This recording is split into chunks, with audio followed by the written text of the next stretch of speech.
in a corner of the Saitama sewage treatment plant.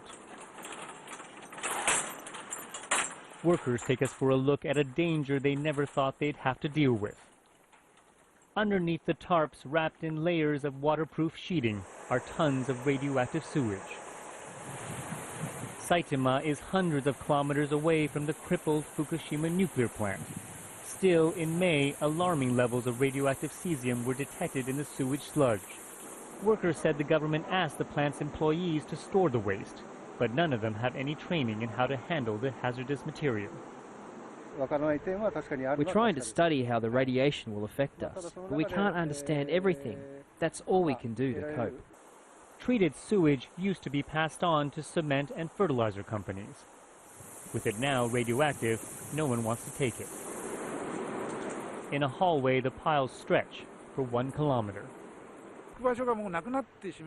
When we run out of space, then we just have to stop the operation entirely. We're already in an emergency situation, but if that happens, we're in serious trouble. There are more than a dozen sewage plants in Japan facing the same situation. Still, months after the nuclear disaster, the government has no policy on what to do with the waste. Al Jazeera requested an interview, but a government spokesman refused, saying the radioactive sewage is not an immediate danger. The government has told the public and the staff working at these facilities that the radiation threat is minimal and that the air quality is safe. However, we've been walking up and down this corridor just a few minutes, and our Geiger counter has already gone off several times. Currently, it's reading 0.60, 0.61.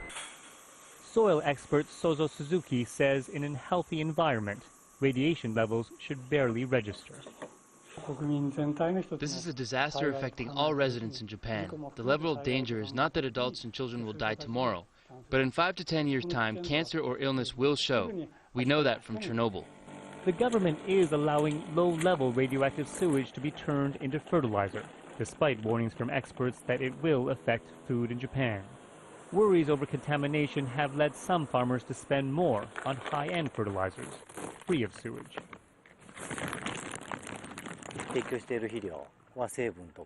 We check the fertilizers for radiation and also where they come from. It's how we can be sure it's safe. Back at Saitama, workers have been asked to stay away from the waste when not working on it. The more cesium there is, the more the radioactivity increases. And the worry now is whether the growing piles could soon affect the people living around the plant. Steve Chow, Al Jazeera, Saitama, Japan.